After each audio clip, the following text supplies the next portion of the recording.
എല്ലാവരും ശ്രദ്ധിക്കണം. എല്ലാവരും ഈ പൂജ നടക്കുന്ന സമയത്ത് എല്ലാവരും ഒരുമിച്ച് നാമം പറയണം. അതുപോലെ തന്നെ എല്ലാ ജാതി മതക്കാർക്കും ഈ ക്ഷേത്രത്തിൽ വരാം. അങ്ങനെ ഒരു ജാതി ഒരു പലരും എന്നോട് വിളിച്ച് ചോദിക്കുന്നത് ഞാൻ ക്രിസ്ത്യാനിയാണ് വരാവോ, ഞാൻ മുസ്ലിമാണ് വരാവോ, അതൊന്നുമില്ല. എല്ലാവർക്കും തുല്യ അവകാശവും എല്ലാവരും തുല്യമായിട്ട് ചേർത്തൊരു ട്രസ്റ്റാണ് ഇതിലുണ്ടാക്കിയിരിക്കുന്നത്.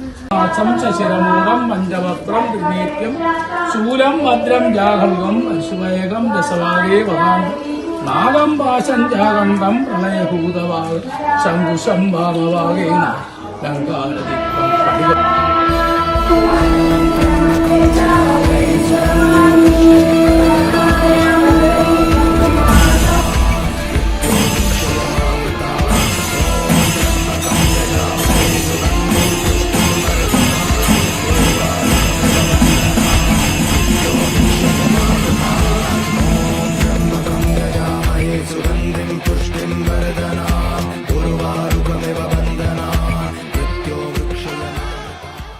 ആയിരക്കണക്കിന് ആളുകൾക്കാണ് ഇവിടെ എത്തുന്നവർക്ക് ബലം കിട്ടുന്നത്. എന്ത് മാജിക് ആണ് ഇവിടെ നടക്കുന്നത്?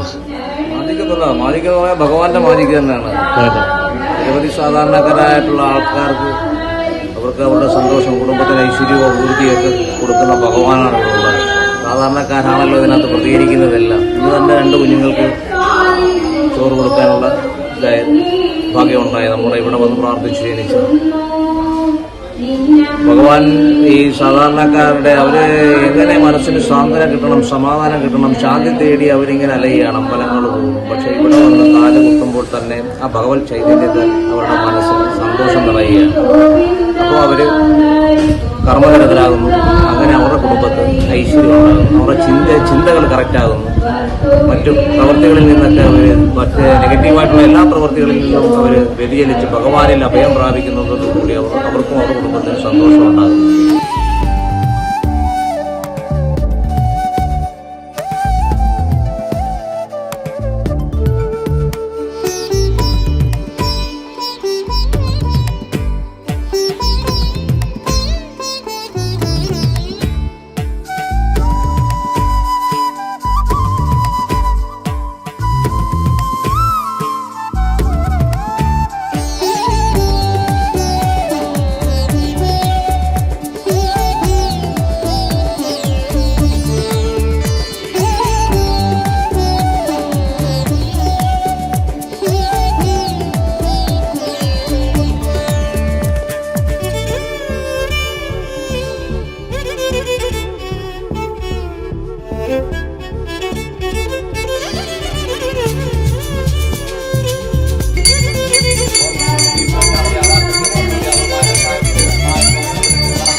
गीतं समर्पयामि अत्र रामराजसुन्दरं सर्वराजोपचारं समर्पयामि. ह्रीं ह्रीं श्रीं श्रीं लक्ष्मीनारायणाय नमः. ॐ ह्रीं ह्रीं श्रीं श्रीं लक्ष्मीनारायणाय नमः.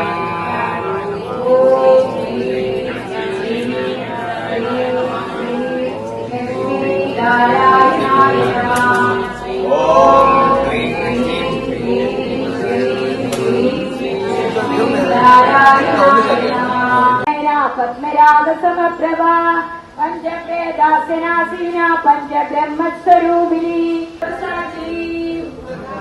महाकामेश्वरी महादिव्यसुन्दरी सर्वशक्तिवचाराय सर्वशक्तिकलामयी सहस्रशीर्षवदना सहस्राक्षी सहस्रपाद ശിരമൂഢം പഞ്ചവസ്ത്രം ത്രിനേത്യം ശൂലം ഭദ്രം ജാഹൽവം അശ്വവേഗം ദശവാഗേ വഹാം നാഗം പാശം ജാഗണ്ഡം പ്രളയഭൂതവാഗ് ശംഖുശം ഭാമവാഗേന ലങ്കാരദിക്കം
എല്ലാവരും ശ്രദ്ധിക്കണം. എല്ലാവരും ഈ പൂജ നടക്കുന്ന സമയത്ത് എല്ലാവരും ഒരുമിച്ച് നാമം പറയണം.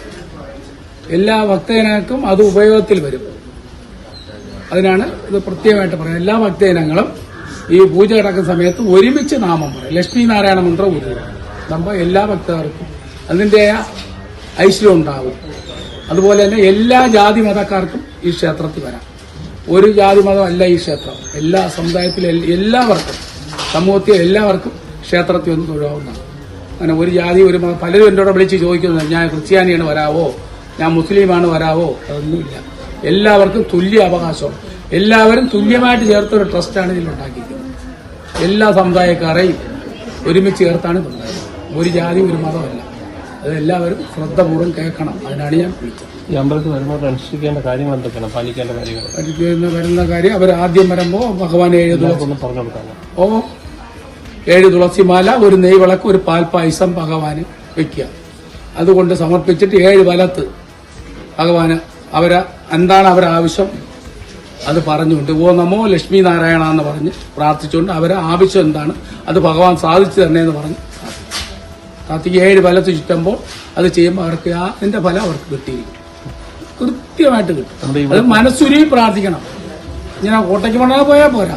ഭഗവാന് ഭൂമിദേവി അറിയാതെ ചവിട്ടണം. ഇവിടെ വരുന്നൊരു PT ഉഷ ഓടുന്നതൊക്കെയാണ് ഓടാൻ പാടില്ല. പെല്ലെ നടക്കണം. ഭൂമിദേവിയുടെ മണ്ടയിൽ കൂടെ നടക്കുന്നത്. അപ്പോൾ ഭഗവാൻ അറിഞ്ഞ് പെല്ല നടക്കണം. അത് പറഞ്ഞാൽ അയാൾ ചിലർ കേൾക്കും, ചിലർ കേൾക്കും. നമുക്ക് അത്രയേ പറയാം. കൂടുതൽ എന്തായാലും പറയാൻ അവർക്ക് യോഗം. അതുകൊണ്ട് അതാണ് അത് എപ്പോഴും അത് അനുഷ്ഠിച്ച് ചെയ്യുന്ന ഏറ്റവും നല്ലതാണ്. അപ്പോൾ ഇവിടുത്തെ പ്രധാന ദിവസങ്ങൾ ഇപ്പോൾ വ്യാഴാഴ്ച, വെള്ളിയാഴ്ച, ഞായറാഴ്ച, ചൊവ്വാഴ്ച, പിന്നെ ബുധനാഴ്ച മാത്രമേ ഇവിടെ പ്രത്യേക പൂജയില്ലാത്ത ദിവസം. ബാക്കി എല്ലാ ദിവസവും പ്രത്യേക പൂജയാണ്. എല്ലാ ദിവസവും കാലത്തെ 10:30. സാധാരണ പൂജ. ബുധനാഴ്ച മാത്രം സാധാരണ പൂജകൾ. ബാക്കി എല്ലാ ദിവസവും. ചൊവ്വാഴ്ച ഹനുമാന പൂജയുണ്ട്. പൂജയും വെണ്ണയും നെയ്വിളക്കും അതെല്ലാം ഉണ്ട്. ചൊവ്വാഴ്ച മുരുകന് പഞ്ചാമൃതം, സരസ്വതി പൂജ ചൊവ്വാഴ്ച. പിന്നെ ഞായറാഴ്ച ഉഗ്ര നരസിംഹഹോമി ഹോമം. പിന്നെ വ്യാഴാഴ്ച ലക്ഷ്മി പൂജ, സുദർശന ഹോമം. വെള്ളിയാഴ്ച കുരുതി പൂജ. അങ്ങനെ എല്ലാ ദിവസവും എല്ലാ പൂജയും കൃത്യനിഷ്ഠയായിട്ട് 10:30 മണിക്ക് തുടങ്ങും. 12 മണിക്ക് തീരും. 2 മണിക്കൂർ കൂടുതലെടുക്കും. ഇപ്പൊ എത്ര മണിയായി? ഇതാണ് സമയം. 12:30 മണിയൊക്കെ കഴിക്കും. അത്രയും കാരണം ഈ 1008 നാമ ഉരുവിടണം. ലക്ഷ്മി ഭഗവാന്റെ 1008 നാമം ഉരുവിടണം. ഭദ്രയ്ക്ക് അതുപോലെ എന്താണ് മന്ത്രം? ഓ നമോ ലക്ഷ്മി നാരായണ, ഓ നമോ ലക്ഷ്മി നാരായണ. ഇതാണ് ഉരുവിടുന്നത്. രണ്ടാമത് പിന്നെ പോറ്റിമാര് സഹസ്രനാമം ജപിക്കും. അതേറ്റ് ചൊല്ലണം. അത് ഇത് ലക്ഷ്മി നാരായണൻ ജപിച്ചാൽ മതി. ഓ നമോ ലക്ഷ്മി നാരായണ, ഓം ക്രീം ക്രീം ശ്രീം ശ്രീം ലക്ഷ്മി. ഭഗവാന്റെ മൂലം. അത് വെളിയിൽ അങ്ങനെ പറഞ്ഞു കൊടുത്തു. പറഞ്ഞു അങ്ങനെ വെളിയിൽ പറഞ്ഞു കൊടുത്തു. അതുകൊണ്ട് ഇത് ഓ നമോ ലക്ഷ്മി നാരായണ അത് ജയിച്ചാൽ മതി. മറ്റേ ഭഗവാന്റെ മൂലമന്ത്രമാണ്. 1001 പ്രാവശ്യം. 1001 പ്രാവശ്യം ഉരുവിടാം. അത്രയും അവർക്ക് ഭക്തർക്ക് അത്രയും കിട്ടും. അതുപോലെ തന്നെ ഭദ്രകാളിക്ക് ചെയ്യുമ്പോൾ എല്ലാ ഭക്തരും 7 പ്രാവശ്യം വരേണ്ട ആവശ്യമുണ്ടോ? 7 പ്രാവശ്യം വന്നാൽ ഏറ്റവും നല്ലത്. അവർ ആവശ്യം സാധിച്ചു. ചിലര് 3 പ്രാവശ്യം വരും, ചിലര് 1 പ്രാവശ്യം, ചിലർ 2 പ്രാവശ്യം. അതൊരു 7 പ്രാവശ്യം ഭഗവാൻ ഞാൻ ചോദിട്ടെ.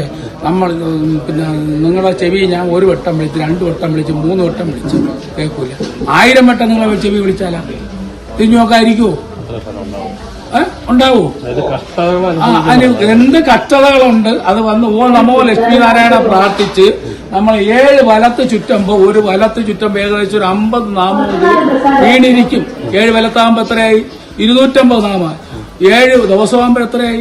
7 2 14 1750 നാമം വീഴും. അവൻ കേൾക്കണ്ടേ? കിട്ടെങ്കിൽ കിട്ടും, കേൾക്കും. അതിനാണ് 7 ദിവസം വെച്ചിരിക്കുന്നത്. അപ്പൊ അത്രയും നാമം ഉരുവിടാം ചെയ്യുന്നവരുണ്ട്. ഈ ഒരു ചുരുങ്ങിയ കാലയളവിൽ തന്നെ 10,000-കണക്കിന് ആളുകൾക്കാണ് അല്ലേ? പറഞ്ഞാൽ തീരാത്ത ആളുകൾക്ക് വരുന്നത്. ഇന്നൊരു കുട്ടി നിങ്ങൾ എടുത്തിട്ടുണ്ടോ? ഒരു കുട്ടി ഇവിടെ ജനിച്ച 2 കുട്ടികൾക്ക് ഇന്ന് ആഹാരം ചോറുണ്ടായിരുന്നു. 2 കുട്ടി. ഒരു കുട്ടിയെ കൊണ്ടുവന്നില്ല, 2 കുട്ടിയിൽ നിന്ന് വരും. ഒരു കുട്ടിയെ വന്നത്. എന്തൊക്കെയാണ് ഈ പ്രധാനമായിട്ടും ആളുകൾ ആവശ്യം? അതായത് ഓരോരുത്തർ വരുന്ന അവരാവശ്യം. അവർക്ക് സന്താനങ്ങളില്ലാത്തവർ വരുന്നു, അവർ സന്താന ഭാഗ്യം കൊടുക്കുന്നു. ഒരു മാസത്തിൽ 2-3 കുട്ടികൾ ഇവിടെ ഊണ് കൊടുക്കുന്നു. സന്താന ഭാഗ്യം ഉണ്ടാകുന്നു. പിന്നെ തൊഴിലില്ലായ്മയ്ക്ക് തൊഴിൽ കൊടുക്കുന്നു. പിന്നെ അസുഖങ്ങൾ മാറുന്നു. ഏത് അസുഖമുള്ളവർ വന്നാലും ഭഗവാന്റെ ധന്യന്തിരി മന്ത്രം ജപിച്ചു കൊടുത്താൽ പൂജ ചെയ്യുമ്പോൾ ആ അസുഖം മാറും. മൃത്യുഞ്ജയം അത് ചെയ്യുമ്പോൾ അസുഖങ്ങൾ മാറ്റി. പിന്നെ തൊഴിൽ തടസ്സങ്ങളുള്ളവർക്ക് തൊഴിൽ മാറ്റി. മദ്യപാനം വരെ മാറ്റി കൊടുക്കുന്നുണ്ട് ഭഗവാൻ. ഇവിടുന്ന് മദ്യപാനം വരെ മാറ്റി. തീരാത്ത രോഗങ്ങൾ വരെ ഭഗവാൻ ഇവിടെ മാറ്റിയുണ്ട്. സംസാരശേഷിയില്ലാത്ത കുഞ്ഞുങ്ങൾ 11 വർഷം സംസാരിക്കാത്ത കുഞ്ഞുങ്ങൾ സംസാരിച്ചു. അതിന്റെ വീഡിയോ എടുത്തിട്ടുണ്ട്. പിന്നെ നടക്കാൻ വയ്യാത്ത കുട്ടികൾ 8 വയസ്സ് വരെ നടക്കാഞ്ഞ കുട്ടികൾ അതിന്റെ മാതാവിടെ നിൽപ്പുണ്ട്. അതും നടന്ന് ഇവിടെ വന്നു. അങ്ങനെ ഓരോരുത്തരും പറയാൻ മറന്നതാണോ വിട്ടുപോയതാണോ? ഞങ്ങൾ ഏറ്റവും കൂടുതൽ കാണുന്നത് സാമ്പത്തികമായ പ്രശ്നമല്ല, കടം ബാധ്യതകളുള്ളതാണ്. കടബാധ്യതയുള്ളവർ ആവശ്യം പോലെ വരുന്നുണ്ട്. അവർക്ക് പൂജകളിൽ നിന്ന് കടബാധ്യത വന്നുടനെ കട തരിക. പൂജ തീരുന്ന പക്ഷം അവർക്ക് അതിന്റെ പ്രാർത്ഥനയും പൂജയുടെ ഇത് മരുന്നനുസരിച്ച് അവരെ പറയും. 90% മാറുന്നുണ്ട്. പിന്നെ ഏകദേശം ഒരു 10% അവരുടെ സമയത്തിന്റെ മാറ്റമായിരിക്കും മരുന്ന്. അത് മരം മാറും. അങ്ങനെയാണ് എല്ലാവരും വരുന്നത്. ഞങ്ങളെ കാര്യം സാധിച്ചു എന്ന് പറഞ്ഞ് എല്ലാവരും വരുന്നുണ്ട്. അങ്ങ് ഈ കഷ്ടത അനുഭവിക്കുന്നവർക്ക് ഒരു മാർഗം തെളിച്ചു കൊടുക്കും. അവരെ ആരെയും 10 പൈസ വാങ്ങിക്കൂല. ഒരു നയാ പൈസ ആരെയൊന്നും വാങ്ങിക്കും. ലക്ഷണമെന്നും പറഞ്ഞ് ആരും വെക്കാതല്ല. ഞാൻ തിരിച്ചടിപ്പിച്ചു കൊടുക്കും. ഒരു ലക്ഷണയും വാങ്ങിക്കൂല. എന്നെ കൊണ്ട് ഒക്കുന്നത് എനിക്കറിയാവുന്നത് അത് പറഞ്ഞു കൊടുക്കും. അത് ചെയ്യും. ബാക്കി ഭഗവാൻ ചെയ്യും. എനിക്കറിയാവുന്നതൊക്കെ പറഞ്ഞു. ഞാൻ വലിയ ജ്ഞാനിയൊന്നും അല്ല. എനിക്കറിയാവുന്ന ഞാൻ പറഞ്ഞു കൊടുക്കും. അത് ചെയ്യും. അത് ഭഗവാൻ. എന്തായാലും ഇന്ന് ഈ അമ്പലത്തിൽ 10,000-കണക്കിന് ആളുകൾ ഇതിനോടകം തന്നെ എത്തി. അവർക്കൊക്കെ ബലം എത്തിക്കഴിഞ്ഞിരിക്കുന്നു. ഇദ്ദേഹം ഇപ്പോൾ സൂചിപ്പിച്ചതുപോലെ തന്നെ നിരവധി ആവശ്യങ്ങൾ, സാമ്പത്തിക ബാധ്യത, തിരിച്ചു കൊടുക്കാൻ കഴിയാത്തത് ഒക്കെ ആയിട്ടുള്ള നിരവധി പ്രശ്നങ്ങളുമായി ഇവിടെ എത്തുന്ന ഭക്തരൊക്കെ ഇവിടെ എത്തി പ്രാർത്ഥിച്ച് ചില വഴിപാടുകളൊക്കെ നടത്തുമ്പോൾ അവരുടെ ജീവിതത്തിൽ വലിയ മാറ്റങ്ങൾ സംഭവിക്കുന്നു എന്ന് തന്നെയാണ് അവർ സാക്ഷ്യപ്പെടുത്തുന്നത്. അതുകൊണ്ട് തന്നെയാണ് ഓരോ ദിവസങ്ങൾ കഴിയുന്നതോറും ധാരാളമായിട്ട് പുതിയതായിട്ട് ആളുകൾ തന്നെ ഓരോ ദിവസവും പുതിയ ആളുകളാണ്. അങ്ങനെ സ്ഥിരം വന്നിട്ടിരിക്കുക. ഏതായാലും വവ്വാക്കുന്ന് ലക്ഷ്മി നാരായണ ക്ഷേത്രം ഇന്ന് ഈ ഒരു പ്രദേശം വിട്ട് കേരളത്തിന് എന്ന് മാത്രം പറഞ്ഞാൽ ചിലപ്പോൾ ഒരുപക്ഷെ മതിയാകില്ല. ഇന്ത്യ ഒട്ടാകെ അല്ലെങ്കിൽ ലോകമെമ്പാടുമുള്ള മലയാളികളുടെയും മറ്റ് സംസ്ഥാനങ്ങളിലുള്ള ആളുകളുടെയും ഒക്കെ പ്രാർത്ഥനയ്ക്ക് ബലം കൊടുത്ത് ഈ വവ്വാക്കുന്ന് ലക്ഷ്മി നാരായണ ക്ഷേത്രം, പാരിപ്പള്ളിയിലുള്ള ക്ഷേത്രം ലോകത്തിൽ തന്നെ ഒരു ഖ്യാതി നേടിയ അമ്പലമായി മാറാൻ കഴിഞ്ഞിരിക്കുകയാണ്. यजामहे सुगन्धिं पुष्टिं वर्धना उर्वारुकमिव बन्धना मृत्यो वृक्षयमावृतात् ॐ त्र्यम्बकं यजामहे सुगन्धिं पुष्टिं वर्धना उर्वारुकमिव बन्धना मृत्यो वृक्षयमावृतात्